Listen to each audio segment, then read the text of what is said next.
The Kinahan Cartel, founded in Dublin by Christy Kinahan, has grown from a local street gang into one of the world's most infamous criminal organizations. With estimated assets of over €1 billion, the Kinahan Cartel is known for its vast drug trafficking network and violent reputation. Under Christy's leadership, the organization expanded rapidly.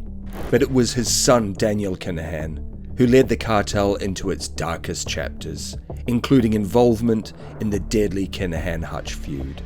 Welcome back to Crime Chronicles. Stay tuned as we look at how changes at the top of the Kinahan Cartel have led to a new leader being crowned in Ireland. The cartel's structure was originally designed for resilience, with layers of operatives working under the Kinahan leadership to maintain a tight grip on the illicit drug trade.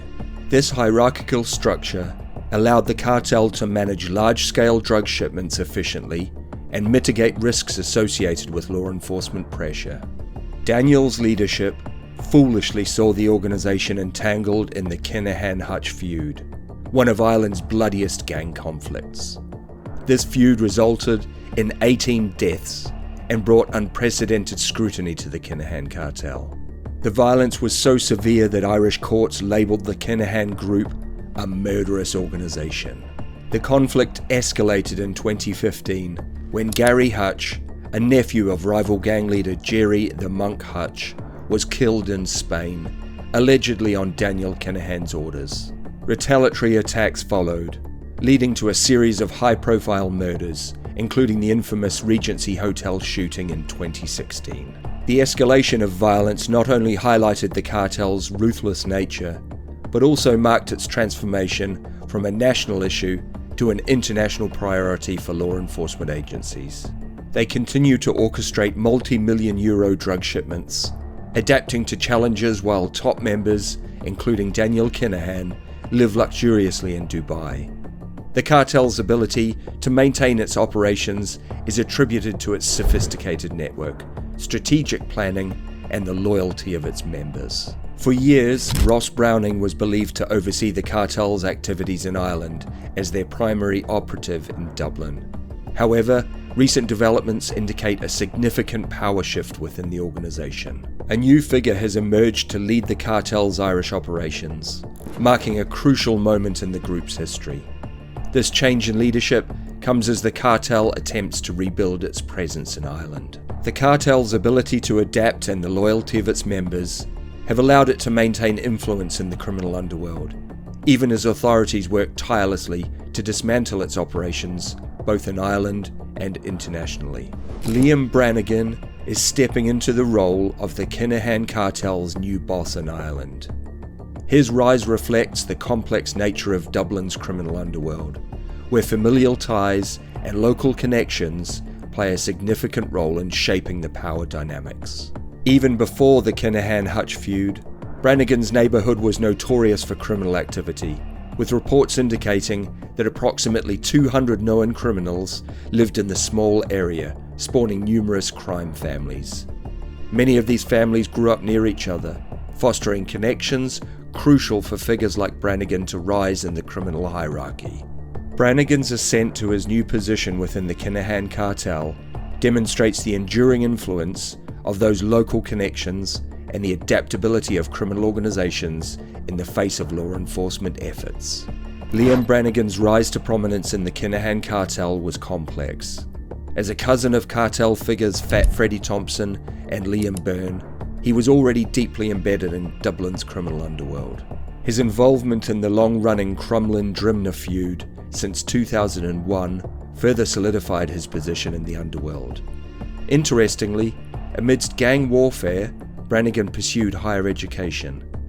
He enrolled at University College of Dublin, completing a one-year access program and making progress in archaeology and history. This suggests a complexity to his character, and perhaps a desire to escape crime.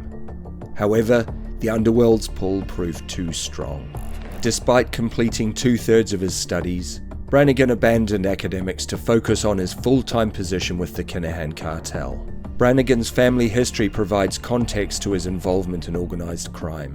His father, John Barney Brannigan, was known to law enforcement, struggled with addiction, and served time for drug offences. He died in prison while serving an 11-year sentence for a heroin distribution plot. This family connection to the drug trade was evident in Liam's early legal troubles. In 2008, police found cocaine worth €700 in a South inner city home. In a telling move, Brannigan tried to blame his drug-addicted father, who was willing to take responsibility. However, this ploy failed, and Brannigan received a suspended sentence for possession. Brannigan's involvement in the attempted murder of Gary Hanley in November of 2017 marked a significant escalation in his criminal activities. Hanley, associated with the rival Hutch group, was targeted by the Kinahan Cartel as part of their ongoing feud. Brannigan was a key member of a 5-man Kinahan hit squad orchestrating the attempt, alongside his close associate, Dean Howe. Despite the seriousness of their mission, the hit team displayed a surprising lack of professionalism. Over several months, they often slacked off, sleeping in and getting drunk instead of focusing on their task. This carelessness gave the Police National Drugs and Organised Crime Bureau ample time to monitor their activities closely.